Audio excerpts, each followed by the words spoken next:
All right, everybody. Hello, and welcome back to another episode of In Liberty and Health. Today, we're going to be talking about America First, some of the stuff that's gone on recently, and just lots of stuff. My guest today was recommended to me by a friend, MK Ultra on Twitter, and the guest today was on Jubilee, and I didn't originally watch the appearance until relatively recently, and then I completely understood why this dude took the internet, at least like our corner of the internet, by storm, because very, very intelligent, very, very well spoken, well informed on a lot of topics that we talk about here, and also well informed about topics that I would like to talk about a little bit more. So I'm sure we're going to get into that today. And then, of course, the latest shooting that's gone on recently. So before we get into today's show, please make sure you go to all the links below where you can find my guest, everything he's got going on. Of course, Tiger Fitness through the link below. Use code Kyle checkout. I'm sure they have a awesome Labor Day sale. So make sure you go there. Like I said, use code Kyle checkout. Let them know that you support the Matovic family. And what else do I want to plug? Oh, Great Megalodon on Substack. I'm starting to publish articles a little bit more consistently now with the heavy metal Substack. So if you don't listen for politics or anything like that, it's a great place to go to just hear about heavy metal. And of course, Fox & Sons Coffee, use code Kyle at checkout. So I guess without further ado, now that I got all the obligatory shilling out the way, let's get into the rest of today's show. And when we say America First, we mean America First.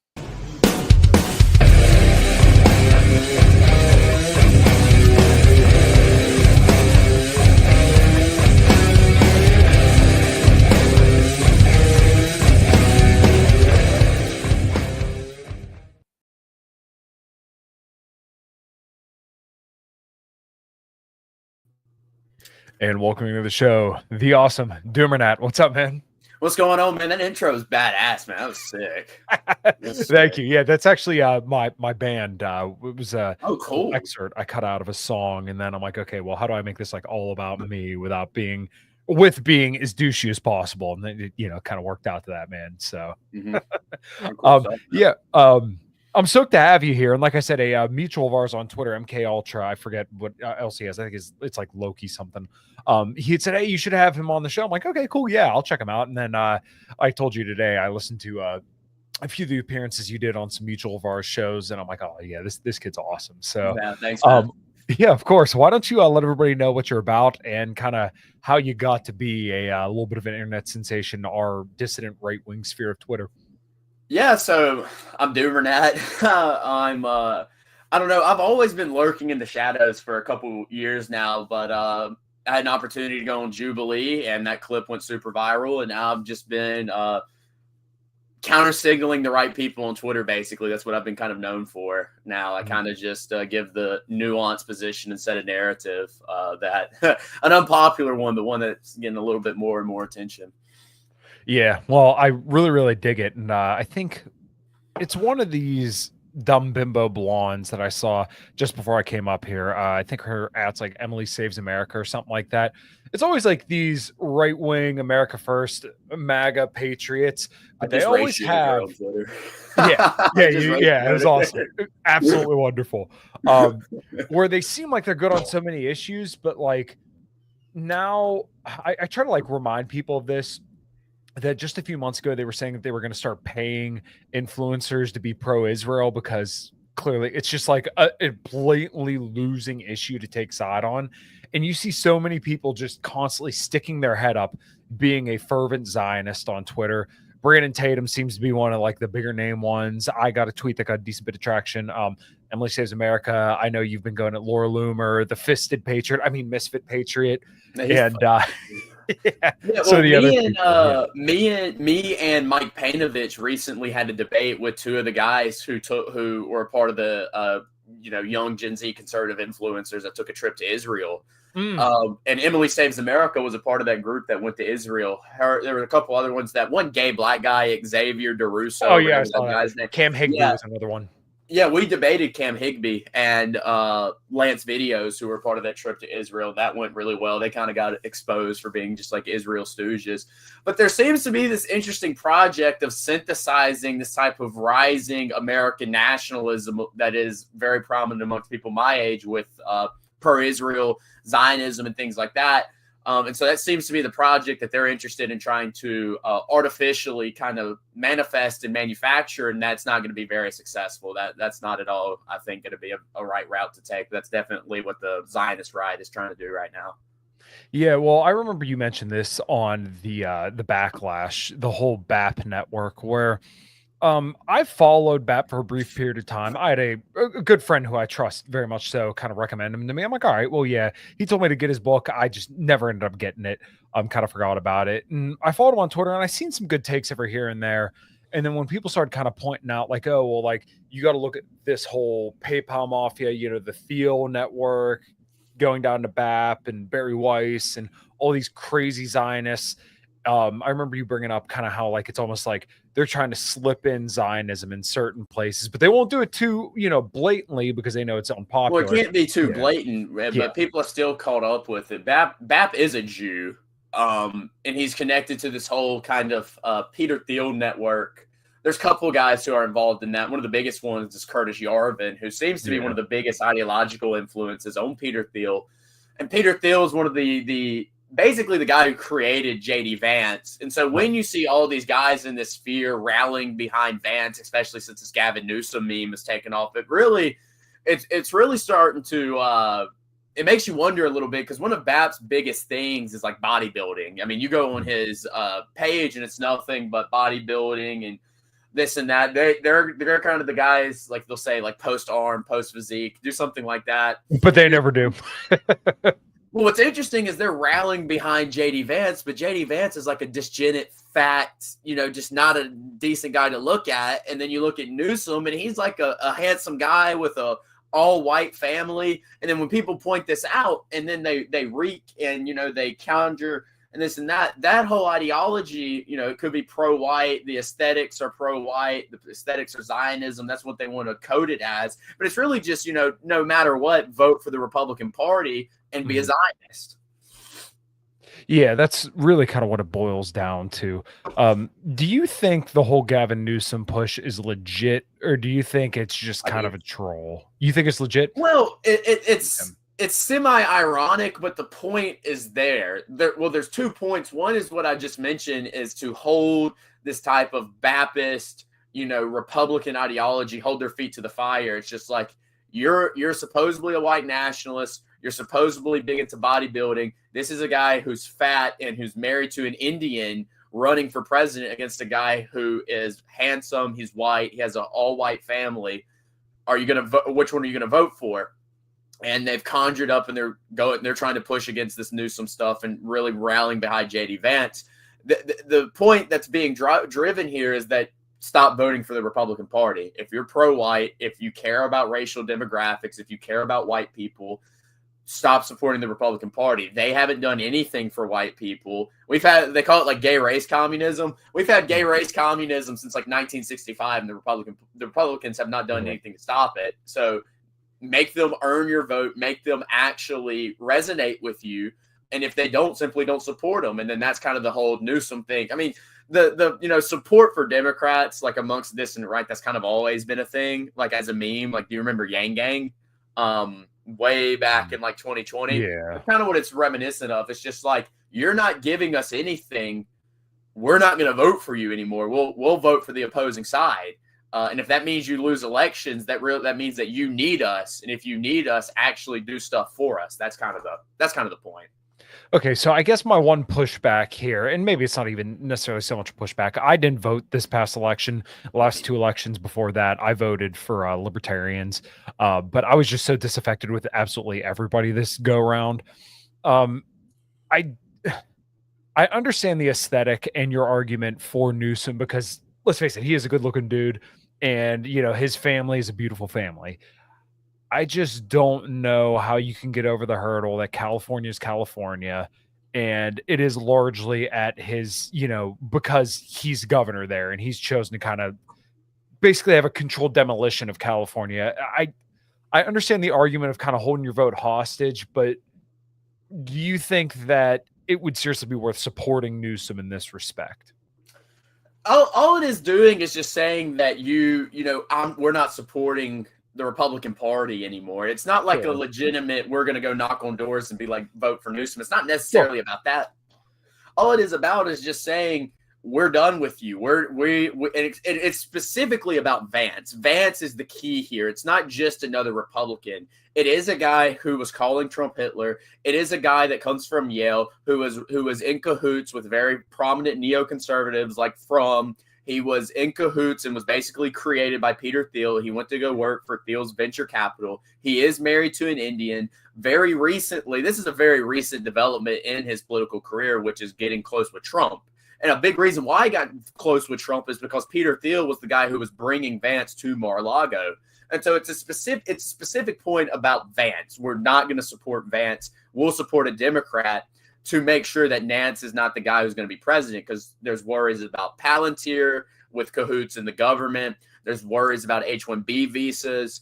I mean, you saw it the other day. Trump said that, we're going to let in like 600,000 Chinese foreign students in, right? And so it's just like, what is that? Like, Vance destroyed his own bloodline. What do you think he's going to do to the country? Just because he's a Republican doesn't mean that we have to support him.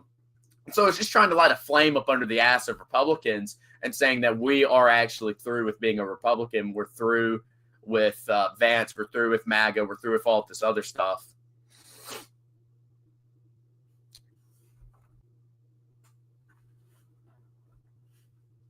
Where'd he go? Where'd he go?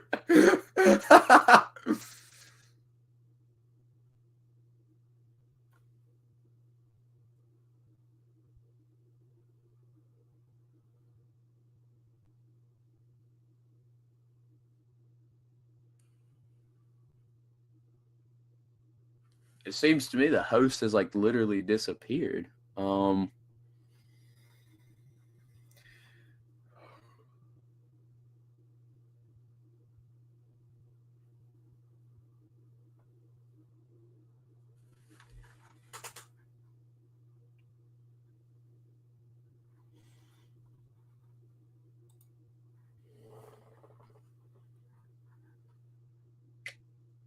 Sorry about that. Yeah, internet totally crapped the bed out of nowhere. It started getting a little patchy, and I just connected my phone hotspot, so we should be good. I'm so sorry about that. So you're good, man. Don't even worry about it, man. I was just ranting. It's all good. Yeah, you're good, man. You're good. So basically, where it seems like we got cut off at, it says my internet's still a little patchy, but let me make sure I'm all on the right stuff. Okay, yeah, we're good. We're good. It basically seems like and I actually don't really have an issue with this, because like we can get into what I'm thinking about it here in a bit, but like it's I agree with holding pressure against the Republican Party, because yeah, they definitely don't have our best interests in mind. And like I definitely think with Trump, and I heard you and Jose talk about this. I looked up the article actually, where like there was a lot of interference in the 2016 campaign with Israel and Trump. I thought he was saying a lot of the right stuff in 2016. Knowing what I know now, I probably would have voted for Trump in 16, but I still wouldn't have voted for him in 20, and I still wouldn't have voted for him in 2024. So I think there definitely needs to be more of like we're going to hurt you if you don't start pandering to our side. And also remember, we're still like 3 years out of the election, right? Like this, It's not, there's a lot of time left. We don't know if Newsom's going to be the Democratic candidate. I'm pretty fairly certain it's going to be Vance, but there's something wrong with the mic. Is that me? Yeah, I think so. What the hell? I normally don't have these kind of issues. I'm so sorry, man. Oh, you're good, man. Don't worry about it. It's Mossad. Hey, they knew they knew I was coming on. They knew you were going to be here, man. It's fucking Mossad. They're fucking with the internet and the mic shit, bro. That's what it is. It's 100% what it is.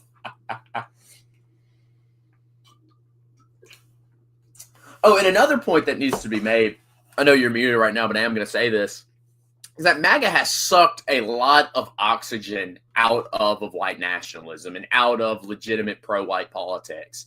And it's like, how much longer are we going to keep this train going? With Trump, this is Trump's last time he can be the president. MAGA should be basically cut off. And if that means that Vance loses an election, then kind of so be it. I don't think Vance is going to do that much. I just think that what MAGA is should be basically over with, because I'm sick of having to deal with people about how, this we're so back mentality every time Trump like signals towards dissident right politics. It's we're so back and he's really in there. Man, I'm sick of that. This should be over with and this should be done. Yeah, I completely agree. And it's kind of frustrating because like I think one of the most annoying things for me with this go around with Trump is just like the gaslighting constantly. Like, bro, we're so back, everything's so good. It's like, but you're not talking about anything bad that he's done. Like, there's people seriously in my fucking mentions and in my DMs saying, "Oh no, Trump was right to bomb Iran." Like, they will argue with you. Like people that said, "Oh yeah, Trump's the anti-war president, but we had to bomb Iran." Like, bro, please. And we're not getting anything. We're not getting anything with Russia.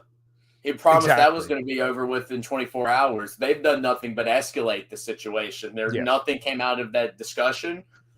There's America still demanding the same things that we've been demanding since the war started. We're losing. You can't lose a war and then act like the other country that's beating you is going to make concession towards you. That's just ridiculous. None of the promises he's made have actually been kept. The mass deportations aren't happening. You're not going to get your Epstein files. They're suing universities for being anti-Semitic. Universities are still discriminating against white students en masse. And there's been no lawsuits against universities in regards to their anti-white discrimination. But as soon as a couple of Jews feel uncomfortable, they're going to sue them. This administration has been a complete colossal failure. And anybody who's acting like it's not is just coping. Yeah, there's like this subset of people, the same people that will tell you that it was good that Trump bombed Iran, are the same people who would try to look at you with a straight face and tell you, "Oh no, we're getting the deportations," but it's only people who criticize Israel. It's literally, those are the only people that are getting deported. And I would understand if they had speech laws against criticizing America. I wouldn't be for it, but be sympathetic. I'd understand. But literally, they treat criticism of Israel more seriously than they treat criticism of the United States, which is just like, that tells you everything you need to know right there. 100% agree. Yeah. So one thing that kind of ties into the whole Israel thing, as we were talking about, and I know you wanted to talk about this, so I'll give you a chance here in a minute, and that's the whole school shooter situation that just happened today. We talked about it a little bit off air. I was really busy at work today, so I really didn't get a chance to dig into this.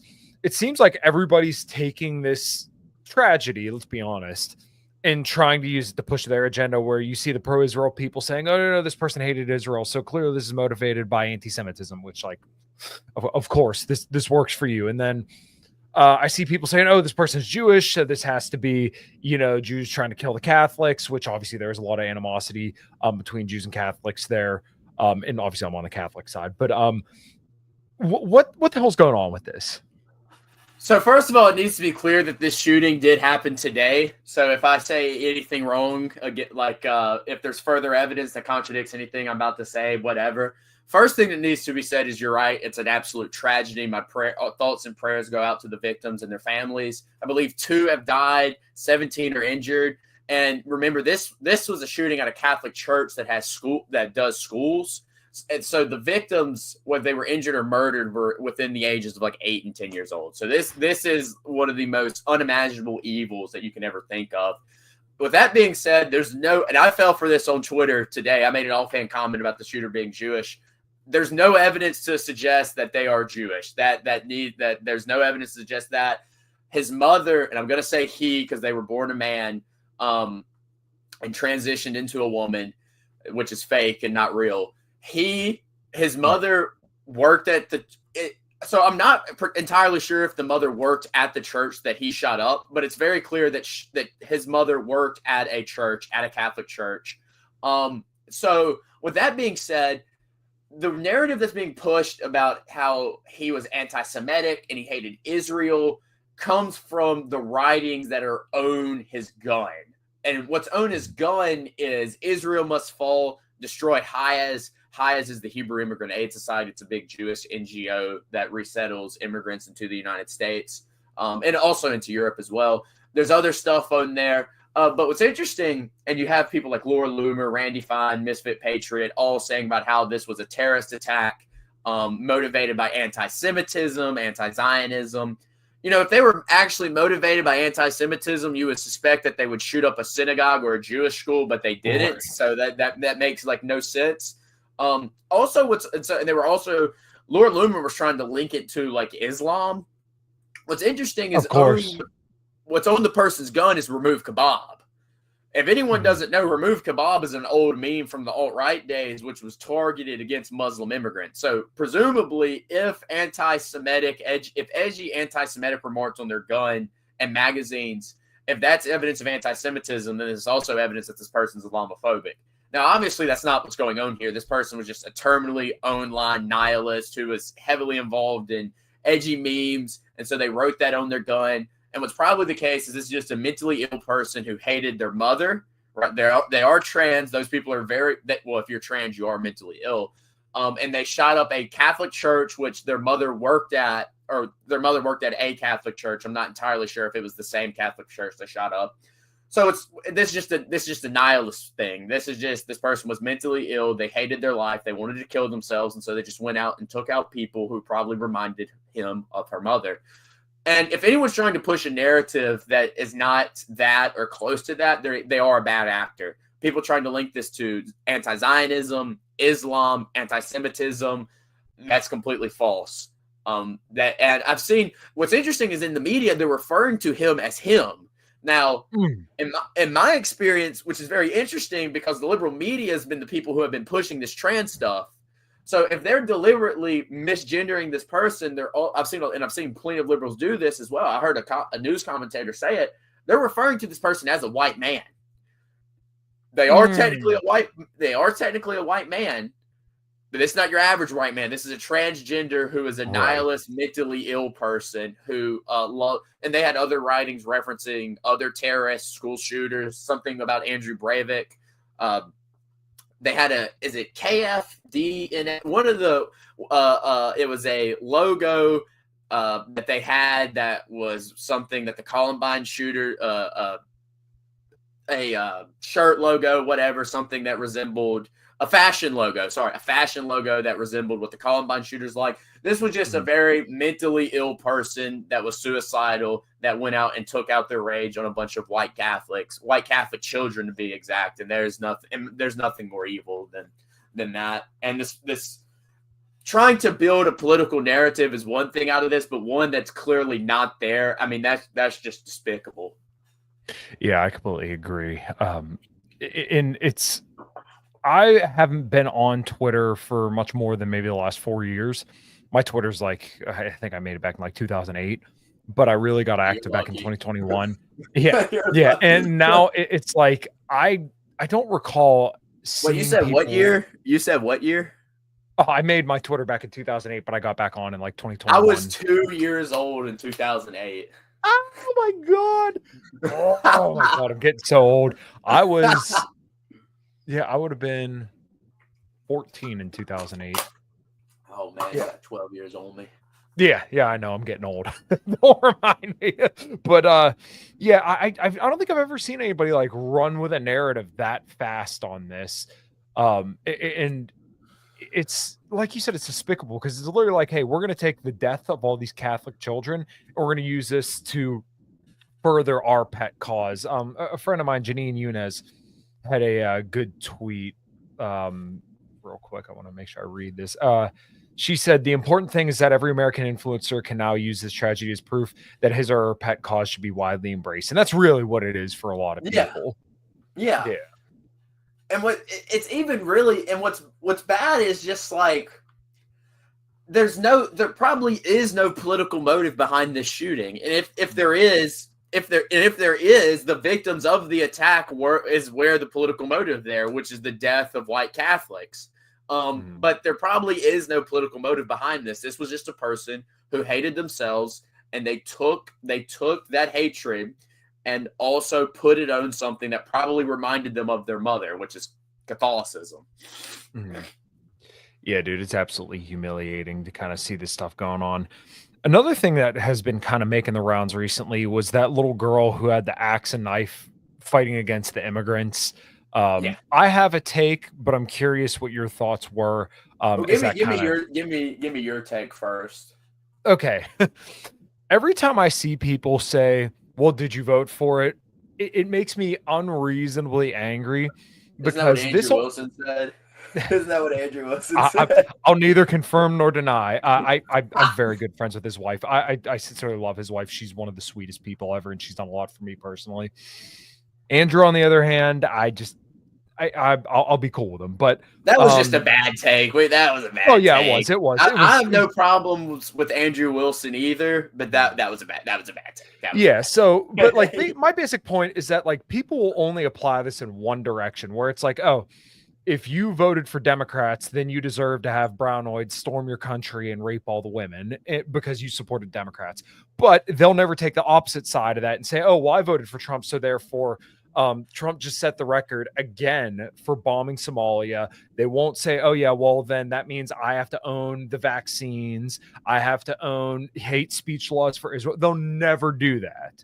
But they'll do it against people who voted for Democrats. But once again, if you look at polling on this stuff, and this gets us into another topic I want to talk about, like vast majorities of people support way less immigration than we have now, and it never happens, no matter what. So you're telling me that because like you cast a ballot that automatically means like you're represented? Like we all know that's bullshit. So why the fuck would you say that? Because it's just not true. Like, you don't vote for that. Nobody voted to have, like you said, a Jewish NGO traffic all these people over here and ruin the lives of average people. Nobody fucking voted for that. Also, one thing that also needs to be made clear here is the girl who was brandishing the knife and the axe was like 14. Like, she's not voting at all for anything. Right. Yeah. And, I mean, and also, yeah, you're exactly right. Here's the thing is a lot of people get upset about this, but, like, I don't discriminate against other white people about how they vote. That's not how I get down. Republicans are just as bad on these issues as Democrats. They might be slightly better on something like immigration, but they're going to be worse on things like, say, Israel, say, Zion, stuff like that. So no one votes for this. When people vote, the only thing that's going through their mind is, will this politician make my life better? People vote Republican because maybe they want border control. People want Democrats because maybe they want, let's say, cheaper drugs, healthcare, something like that. That's why people vote. People aren't voting for these people expecting to get swarms of immigrants coming into their country. Right. And I'm going to tell you that's going to happen with both parties, no matter who's in charge. That's just what's going to happen. So I agree with you 100%. If this, but this happened in it was Scotland, right? Yeah. With a 14-year-old girl, she's not voting for anything, and I promise you, people in Scotland are not voting for a bunch of Muslims to come into their country. They're not voting for that. So, yeah, I don't like that form of argumentation. And even if people did vote for the Liberal Party, I don't think that means it's all right now for like a swarm of Muslims to now go into their area. I don't like that form of argumentation. Yeah, it's always just been like knuckle dragging nonsense to me, because then it also implies that once again, when you cast a ballot, you're going to get what you voted for. When we know that just it does not happen. Like people voted for Trump because they want him to end wars, they want him to mass deport people, they wanted a better economy. We literally got none of that. So, like, now does that mean I get to say, ha, you voted for it, therefore you deserve I will actually say that to Trump people. I will 100%. Yeah, because they were telling me. Yeah. Okay, we're in the same position here. Yeah. Yeah. I will let. Yeah, you go ahead. Okay, so, like, there was, and I don't, like, hate these people, but I think they deserve to be clowned on. Like, Harrison Smith is one, and Chase Geiser was another one. And Chase has been on this show before, it's a long time ago. But when you were begging and pleading people to vote for Trump, and now you're going hard against him because he's not doing what you voted for, I'm like, he has a 4-year track record. Like, where the fuck were you? And then did you not listen to his campaign? He campaigned on all the stuff he's doing right now as well. He takes every side of every issue. So I'm sorry, but yeah, it seems like we're in the same place here. Yeah. Here's the thing. If you did vote for Trump, and now you're not satisfied with what's happening and you're fully now you're on like the anti-Trump train, I would just want a written apology, and then I might think about it. But I've seen people like still defend, like when the 600,000 Chinese thing came out and people were like, I saw a couple of MAGA people counter signaling, and I'm just like, this is what you voted for. I told you not to vote for it. Yeah. But then I saw people trying to defend it. And I'm just like, I've saw so much cope around it. And I'm just like, they still, because this was happening during his first administration, this 5D chess narrative where he's doing stuff and he's like actually trying to get the opposite out of it. Adjacent nonsense. Yeah, I was like, this is fucking retarded. Like, this is just stupid. Like, I saw one guy say he said that about the 600,000 Chinese students to like make fun of Howard Lutnick. And I'm just like, what the fuck are you talking about, bro? No, you probably are fixing to get 300,000 more Chinese students into the country. You're just going to get that. And you're going to have to deal with it. Yeah. So one thing I wanted to talk about was your debate with Mehdi, and not necessarily like that debate in particular, but as a guy who looks into health and nutrition quite a bit, when somebody actually goes in and reads a study, I'm impressed right away, because most people just will not do that. Oh, as a guy who has read many on this show about health and fitness, like I said, when somebody knows the ins and out of something, it's like, oh, this guy actually knows what he's talking about. So I'm a mechanic for a living. I work for Buick GMC Cadillac. And you were talking about the wages of tech workers. So hold on, give me just one moment. Give me one moment. Right, man. Yeah, I can take you off screen if need be. Yeah. Be good to see you. Sorry about that. No, dude, no problem. Whatever you got to do. It looked like whatever was going on there was cool. No, they were just. I was like, "Yo, you can't." I was like, "I'm on a." I told him I was like, "I'm going on a show. I don't think you want to come back here." And I'm at my grandparents' house. I don't think they know that like you should not be seen on camera with me. Like you should, like you see what I'm saying? Yeah, it's more of like, hey, I'm. Yeah. It's more like it's for like your safety type of thing. It's not like I'm being an asshole. It's just like I don't want. You see what I'm saying? Anyways, go. What were you work at? You're a mechanic. Yeah. So basically, like you were talking about the STEM jobs and how there's basically been like a recession in overall wages for a lot of tech workers. So I'm kind of curious how you got to that perspective. And I agree with you, but I'm kind of curious to hear how you walk through this. So because we always hear that immigrants are good because they do, they do jobs for cheaper, either that or like they help produce things for our economy. Walk me through this here. Yeah, so there's a couple ways to go about that. Like you just said, they do, that is a standard argument. One that maybe more fiscally conservative people are going to make is that, they do jobs for cheaper. But you notice is that Mehdi was saying is that immigrants don't actually lower wages. Well, you can't have it both ways. You can't say that immigrants come in here and they work for cheap, and that's a good thing. But then also they don't lower wages. That's what working for cheap means. It means whoever is also working that job with the immigrant, they're also fixing to get paid less. So the way it was specifically with H-1B visas, because this is an occupation. Because a lot of people, when they think about immigrants, they're thinking of like illegal Mexicans coming and like doing hard labor jobs. And so they think, well, a lot of Americans don't want to do that stuff. Maybe true. But that's not the case with H-1B visas. H-1B visa holders are high-skilled immigrants who are coming in a field that a lot of Americans want to do, which is like software development. Something like 40% of software developers are foreign-born. That's unacceptable. And it gets worse when you go in specifically into Silicon Valley. Something like 3/5 of Silicon Valley software developers are foreign-born on an H-1B visa. That's extremely unacceptable. And what that means is a lot of people are getting out-competed. And the reason why they're getting out-competed is not because these people are better. It's not because they're higher skilled. It's not because they're smarter. It's because they'll take a pay cut. Anything that an immigrant is going to get paid is going to be better than what they were getting paid in their other country. They're probably coming from a middle income, low income country. Whatever they get paid here is going to be better than what they get paid back there. So they can get paid 15, 20% below the median wage of their occupation. That it's going to be probably 80, 100% better than what they were going to get paid over there. There's a lot of data on this. The Economic Policy Institute has a lot of stuff about H-1B visas. In 2023, companies like Tesla, Apple, these huge companies engaged in mass layoffs of workers, but then they engaged in mass hirings of people who are on H-1B visas. And that was kind of the point I was making. I was just like, you know, you can't say it's good for the economy, especially when you're a progressive, when this is the consequence of immigration, which is the lowering of wages or even the straight up firing of native-born workers in favor of immigrants.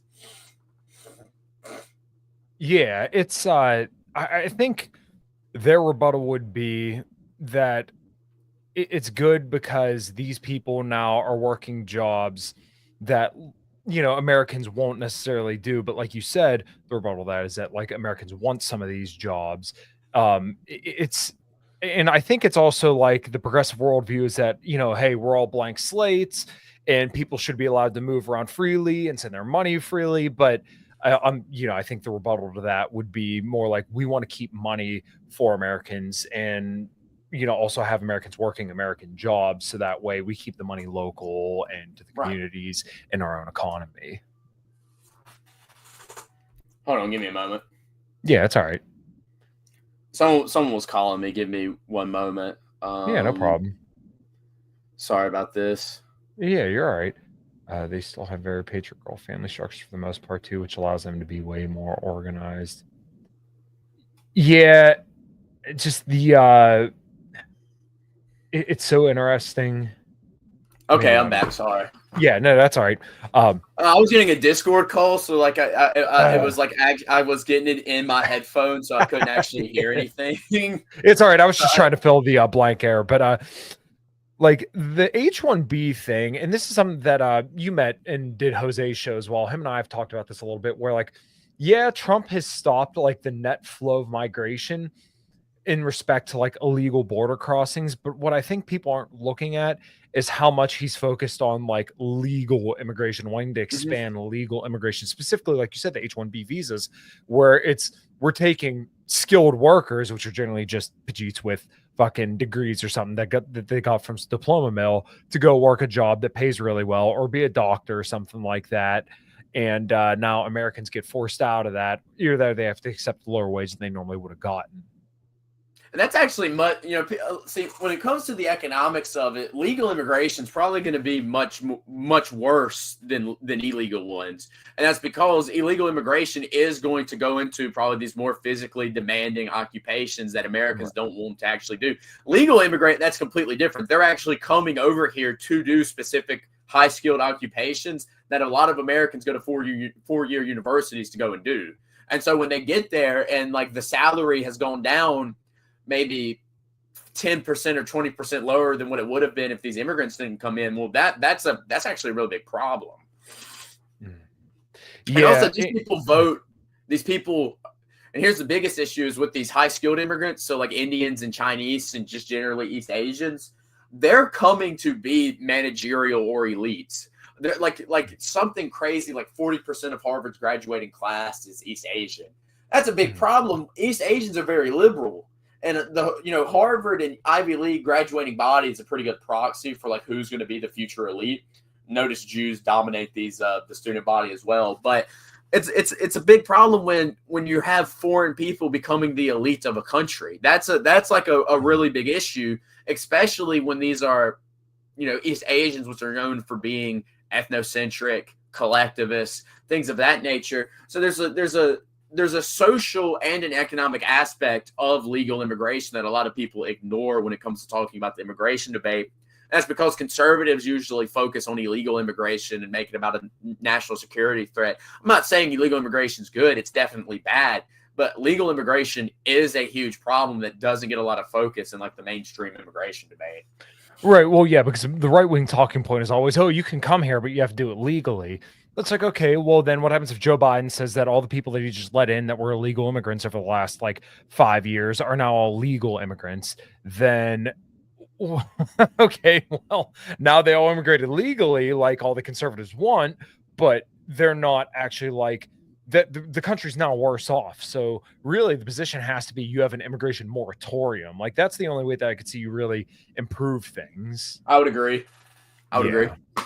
And there's also like, I've made that point all the time. If it's the problem is that they're here illegally, and that's the only issue, well, then we can just make them fucking legal. And then like, there it is. Well, like obviously there's something much more fundamental than just illegal. Right. And one thing that you mentioned there that I never really thought about all that much is the idea that you're having foreigners become elites in this country, where it's like, wouldn't we want the people who are born here, have families here, have ancestry here? Wouldn't you want them to have, the people who have stake in the country to be the elites? Because then the elites kind of form the next generation and also have the kind of mindset of like, hey, we need to improve this country because we have a stake in it. Like, we're going to have families and we're going to continue our bloodline in perpetuity in this country. But when you have foreigners that are born here and become elites here, then once again, it's, to JD Vance's credit, is the whole economic zone idea, where it's like, oh, like this country isn't an economic zone. Like, this is my home. I'm a fourth generation mechanic, and now my daughter's sitting downstairs with my wife, and we're not going anywhere. But people who come here 2 generations ago or just came here in the last 5 years, they don't look at it that way. I'm actually for maybe deporting legal immigrants that have come in here in the past 5 or 10 years. Huge. Because I mean, I saw not a lot of people were talking about this. Do you remember when when all the Haitians were in Springfield and that was a big talking point? Those guys were legal. Those guys were legal. They were here legally, and they were causing massive issues. Now that got obscured because we had to deal with the whole talking point of they're eating dogs and cats, which I was actually not a fan of that. I thought that was much more destructive than it was constructive. But there were massive problems that were happening in Springfield because of legal Haitian third world migration. Rents were exploding, wages were going down, rape was up, crime, car accidents were up. That famous story where the Haitian crashed into the school bus and killed like 2 children.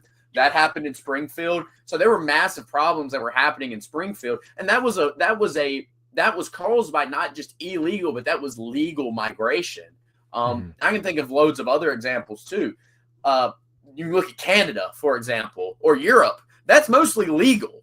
That's mostly legal refugees coming in when it's either Europe because they have valid asylum claims, or in Canada with the Indians being there, that's legal migration. So legal migration can very much cause issues, whether it be different issues or the same issues that illegal migration also causes. Yeah. And that's the whole kind of goes against the standard conning talking point. We're like, oh, we just need to fix legal immigration. It's like, no, we need to actually just restrict immigration. Like, there shouldn't be a conversation about illegal, legal. It's like, no. We have, what is it, like, there's a certain percentage of the population that's literally here on visas. Like, why? Why are you here on a visa? If you're going to immigrate here, then okay, illegal immigration shouldn't even be a conversation. If you're here illegally, you got to fucking go, and then we can have a conversation about what we should do with legal immigration. My position is it should complete moratorium for a couple decades, and then we should go back to the national quota system that we had before the Hart-Celler Act. I felt that was a pretty good time period for our country. People act like America's been open borders for like the entirety of its existence. It's just not true. From 1924 to 1965, we basically had a moratorium. And then before that, we didn't let like any East Asians come into the country. There was a policy that said only white people could come here. And that was literally for basically our country's entire history. Like, we had very specific legislation that said non-whites cannot come into the country. And then when too many Europeans came into the country in 1924, we basically said, okay, we can't take anymore. And that was for like 40 years until we get to the status quo policy, which is a million mystery meat under the sun can come into the country. So can you explain the Hart-Celler Act? I've read on it briefly, and obviously we know I would like you also to break down the certain demographic who was part and key in passing this act. But what is the Hart-Celler Act, and why should we have an aversion to it or dislike it? Yeah, so the Hart-Celler Act of 1965, this was during basically probably the most deconstructive period in America's history, maybe behind the 1930s, but that's for another day going into that period. This is the 60s. This is the heart of the civil rights movement. And the Hart-Celler Act was basically a attachment of the Civil Rights Act, which basically the Hart-Celler Act did is that it abolished the national quota system of immigration. It said that we can't discriminate against immigrants from certain countries. Basically, anyone of any country can come in here, and that's basically been the status quo. Now, to get to the demographics that were behind that bill, it's Hart-Celler, but Hart really had nothing to do with it. The guy who was the mastermind and was the biggest push for the Hart-Celler Act was the Jew Emanuel Celler. And he had been against the national quota system since he had been into politics. He was one of the biggest liberals in the government at the time. He was one of the biggest pushers for the Civil Rights Act, and he was a massive Jew. And Jews were effectively the big. Kevin McDonald talks a lot about this in The Culture of Critique. I believe that's chapter 7, where it goes into immigration policy. But yeah, Jews were the American Jewish Congress and the Anti-Defamation League. Same foes that we have today. They put millions of dollars in lobbying against immigration restrictionists and for basically open borders policy. And the Jewish congressperson, who was the guy literally behind the Hart-Celler Act, got exactly his way. And they also, just the last point, they completely lied about what the bill was going to do. They promised that it would not fundamentally change the demographics of the country. And here we are decades later, and the demographics have changed so much in a way that it is basically irreversible. Mm-hmm. What do you think is the kind of next step in kind of fixing the demographic situation in the U.S.? Because this seems to be a pretty big issue, and a lot of people are talking about it. And I have ideas, but I don't know a concrete path forward that seems politically viable, like right now. Yeah, I don't either. The only thing I can say is to keep putting pressure on the right people and keep making your talking points known. We are winning, right? A lot of people get blackpilled. Our side is winning. Like on the immigration issue, it's basically been conceded that non-white immigration has been a disaster. That's why you see Charlie Kirk and co. talk about banning third world immigration. Now, that is performative. They don't really mean that, but what that does show is our positions are the popular positions that they know they have to show support for, give lip service to. The next step is essentially be like, if you don't do this, we're not going to vote for you. And we kind of talked about that earlier with the Newsom stuff. It's the only thing I can really say is just to keep your foot on the gas and keep forcing these people to capitulate. Do not capitulate for them. They need your vote. They need your vote. That's the only tool you basically have is your vote. Don't fucking give it to them. Mm-hmm. Yeah, I completely agree. What do you think about kind of this alt media? And I call it alt media, but it's more like mainstream media now. Like Charlie Kirk's, Laura Loomer, Tim Pool, and some of these people. Those guys.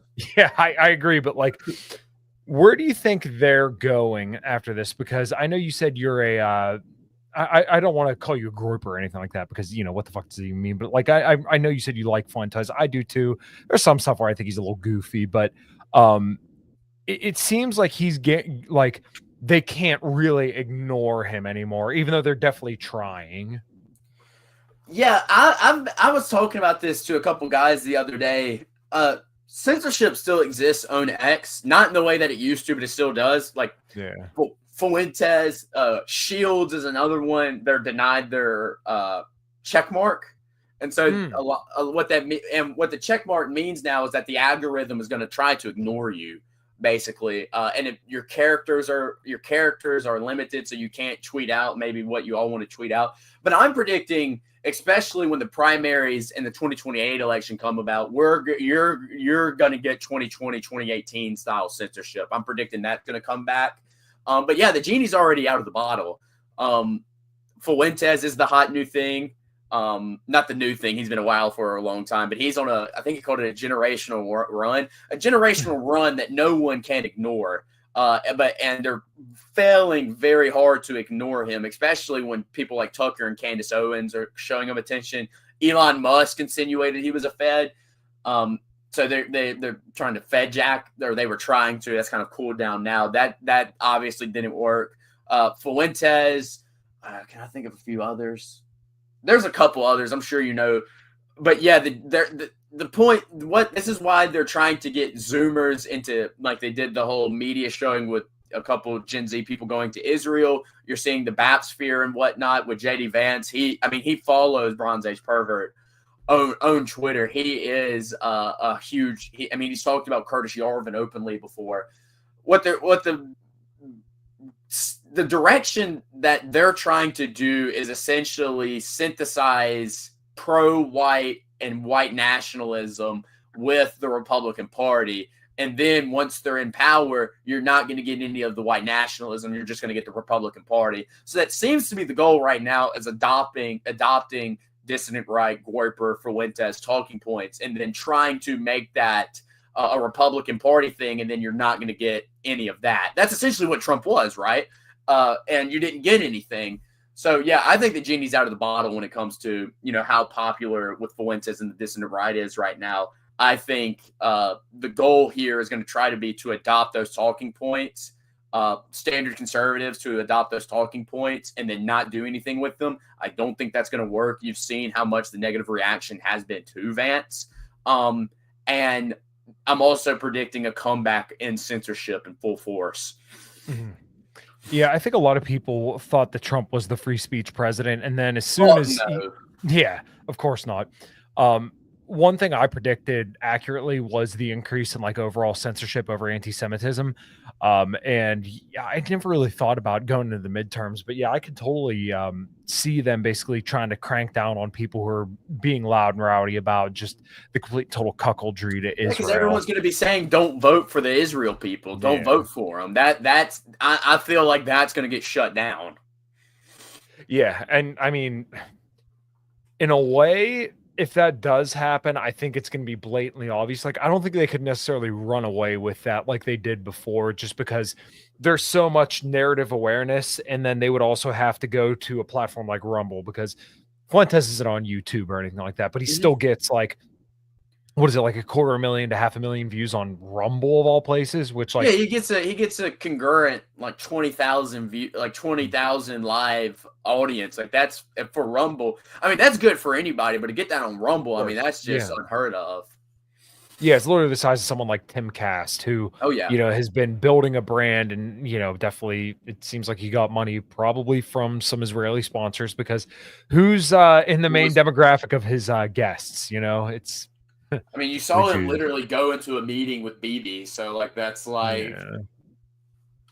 that's open and shut with that guy. That guy's also just a total fucking.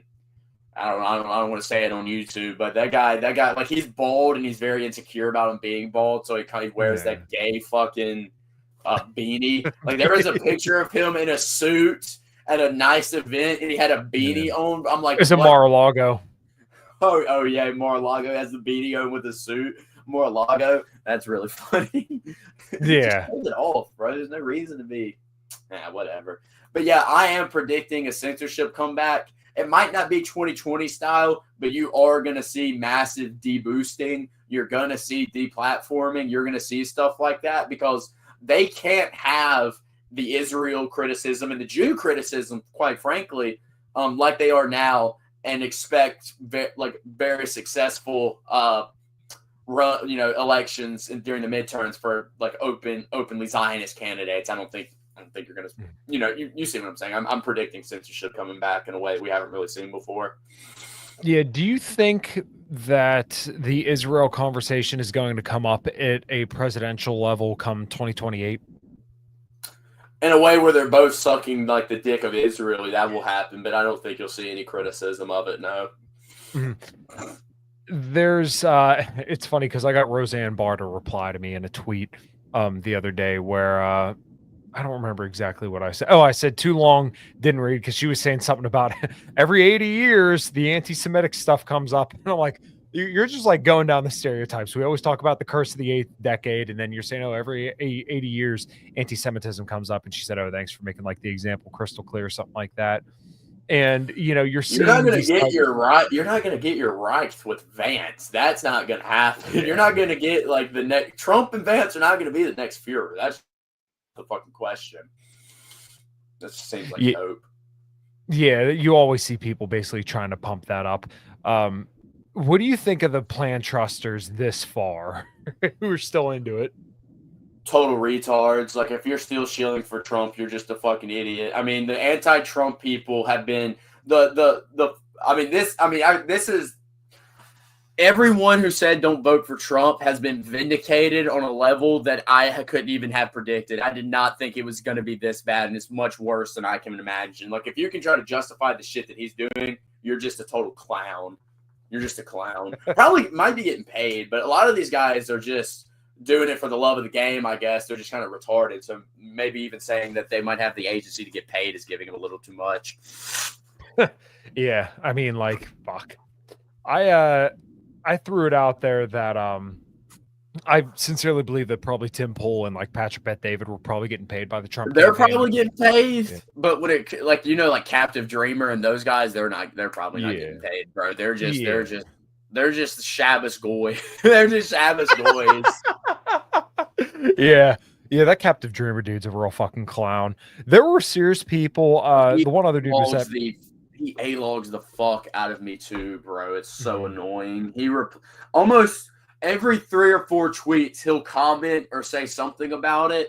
Like or I saw a tweet of his the other day, and he was trying to blame Catholics for mass migration, and I was like, we can't talk about this until you talk about the Jews involved in mass migration. And then the self-owned, he posts a picture of the Pope at the wall they all go to, and I'm just like, this is the biggest fucking self-owned I think I've ever seen in my life, bro. Like, if your argument is that the Catholic Church is like compromised by Jews, then it's just like you just owned yourself. Like, you just like your argument just like completely went out the window. Yeah. I never knew who that dude was until like last year, and then I started seeing some of his takes. I'm like, this dude's a fucking clown. Oh, yeah, and every time you see like these right-wing people, quote unquote right-wing people, and they never talk about Israel, instantly I'm like, yeah, dude, you're sus. Like, something about you ain't right. You remember Eden Dickerhall? If you remember that situation, the white girl who got kicked out of college. She was the guy who told the guy wearing the Israeli shirt to go fuck himself, and she got kicked out of college. Did you? Yeah. It was like a month or two ago, wasn't it? Yeah. He was saying that girl got kicked out of college because she assaulted someone, not because that she told a Jew to fuck off. Like, bro, like I can't take that stuff seriously, bro, at all. Yeah, these people fucking drive me nuts. So we've been going for pretty close to an hour now, and my internet has been just absolutely driving me nuts. What kind of hope do you have for things going forward? I'm white-pilled. I'm hopeful. There's been a lot of indicators where I think that number one, the biggest indication, this is always going to be the vindication, is that I think what we're doing is my side of things and the people I've aligned myself with and people that have similar ideas with me, God is with them. That's the first thing. God is with us, and God will always prevail. And there's a couple other indicators that I'm pretty white-pilled on. Like Jews are just getting dumber, and it's getting more obvious, like the hands that they're having. So, and people are becoming much more aware of that. There's a couple other reasons why, but yeah, generally I'm pretty white-pilled. I'm pretty hopeful for the future. Mm-hmm. Do you think that's because the kind of like what we were talking about, we're basically like the Fuentes audience, and kind of like those ideas are spreading like wildfire now, and it really seems like Trump almost seems like he has to address these. Like, I remember seeing something where he said he was addressing somebody, and he was saying it was something with Israel where he was like my people really hate you or something like that. Yeah, he said that in private, and that got leaked. Yeah, a lot of people do.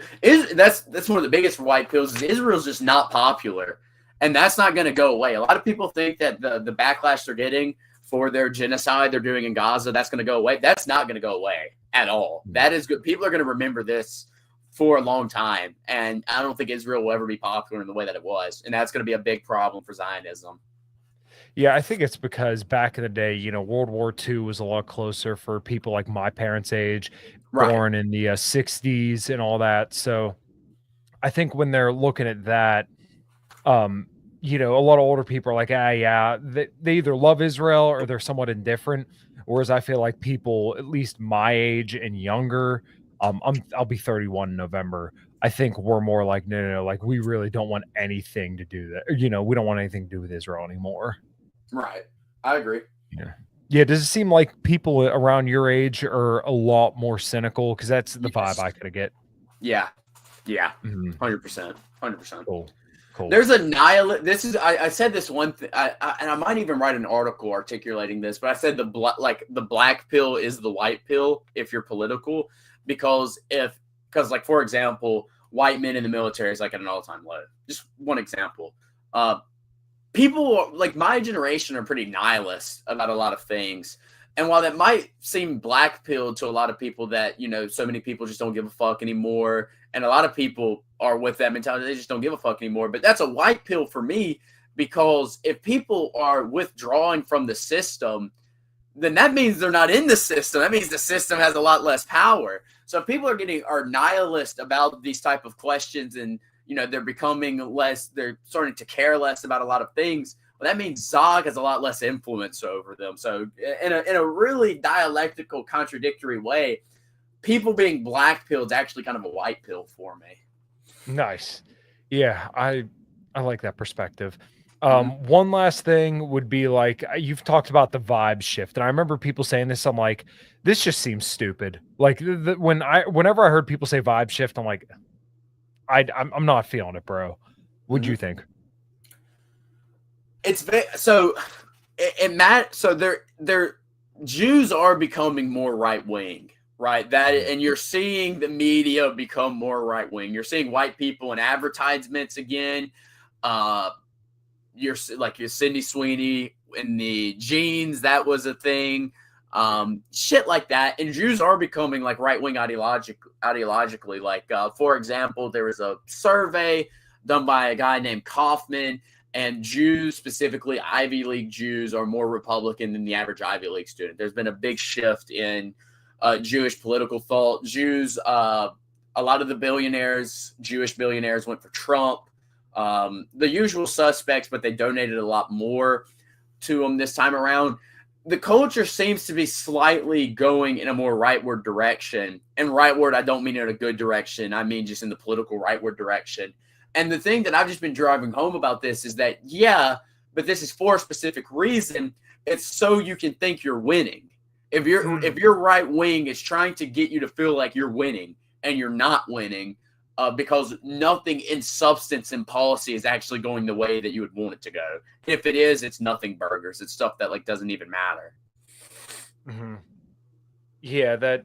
I remember you talking about this, and then you mentioned who owned American Eagle, and I'm like, oh, yeah. Well, didn't know that. It's like we're so back because Sydney Sweeney is like a white girl talking about jeans, but American Eagle is ran by a Jew, and not just a Jew, but a Jew who, when October 7th happened, put the did an advertisement on Times Square, and it was just a big ass Israeli flag. Like that's who's giving you your base pretty white girl. It's like obviously very a manufactured thing. Yeah. A friend of mine always points out that one specific group is just always so subversive. And ever since he said it, I'm like, yeah, you know what? You're right. Yeah. Every single fucking time. Right. Yeah. Doomernat, I've really enjoyed this conversation, man. So I would definitely like to do another one at some point. I had one in mind where we'll maybe roll through that article. I know you said it's a little bit of a long one, but maybe we'll have to figure something out like that. Maybe me, you, and Jose. But why don't you tell the good people where they could find you, support you, and all that good stuff? Yeah, just go to my Twitter, Doomernat, at Doomernat2233. I'm going to eventually make my own podcast, but that's still in the making, so I can't really shout that out right now. Yeah, that seems about it. Cool, man. Well, like I said, I enjoyed it. I enjoyed your appearance on Jubilee and on all our mutual friend shows. Just keep crushing it, dude. You, I will, man. I know Blonde said this on her show, but yeah, you give me hope for the next generation. It does seem like the next generation coming up. I remember someone saying that, like, oh, they're much more conservative, and I didn't really see a lot of evidence of it. But like now, over time, I'm like, yeah, the younger people. I think we're going to be okay, because the younger people, when their time comes, it's going to be like, yeah, this is just like a whole new country now because they're so radicalized. Right. man. All right, man. Well, thanks for having me on, man. Anytime you want to have another conversation, just let me know and I'll be totally down. For sure, man. All right, everybody. Thank you so much for tuning in. Until next time, take care.